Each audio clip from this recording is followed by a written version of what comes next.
Compliments తో ముంచేసిర్రు. Blouse చూసిన తర్వాత అక్క మస్తుంది, మస్తు చేసినావు అని చెప్పేసి అండ్ ట్యూటోరియల్ కూడా షేర్ చేయ అక్క అని చెప్పేసి అడిగారు. సో షేర్ చేస్తున్నా నేను స్టెప్ బై స్టెప్. దారం ఎక్కించుకొని ఇట్లా యాజ్ యూజువల్ కుర్చీ తీసుకోవాలన్నమాట బయటకి. ఇప్పుడు దీనికి 3 పూసలు అయితే ఎక్కిస్తున్నా నేను సిల్వర్వి. పోయినసారి నేను గోల్డ్ దాంతో చేసిన, ఈ జాకెట్ మీద సిల్వర్ జరీ ఉంది కాబట్టి సిల్వర్ది తీసుకున్నా. ఇట్లా ఎక్కించుకున్న తర్వాత నాట్ వేసినట్టు వేసేస్తున్నా దారంతో 3 వేసినట్టు. తర్వాతకి లాస్ట్ పూస, ఓన్లీ లాస్ట్ పూసతోని ఇట్లా తీసుకోవాలన్నమాట. ఇప్పుడు బయటకు తీసుకున్న తర్వాత 3 పూసలు దీనికి, సారీ 2 పూసలు, 3 కాదు 2 పూసలు ఎక్కించుకొని మళ్ళీ సేమ్ నాట్ వేసినట్టు తీసేసేయండి.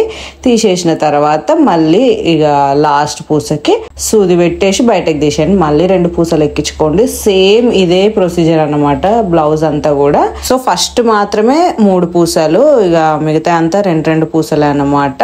అంతా కంటిన్యూ అవుతుంది. ఇట్లా చైన్ లాగా చూడండి, ఇట్లా అయిపోతుంది అనమాట. ఇది ఒక 10 minutes లో అయిపోతుంది. 10 minutes బాగా కుట్టేటోళ్ళు అయితే ఈజీగా 5-6 minutes లో చేసేస్తారు. ఫైనల్ గా ఏదో చూడండి ఎట్లా కుట్టేసుకున్నా నేను. మీకు వీడియో నచ్చిందని చెప్పేసి అనుకుంటున్నా. ఒకవేళ మీరు లాస్ట్ వీడియో బ్లౌజ్ చూడకపోయి ఉంటే నేను కింద లింక్ ఇస్తా, చూసేసేయండి. వీడియో నచ్చితే కనుక please subscribe to my channels. Bye bye, see in the next video.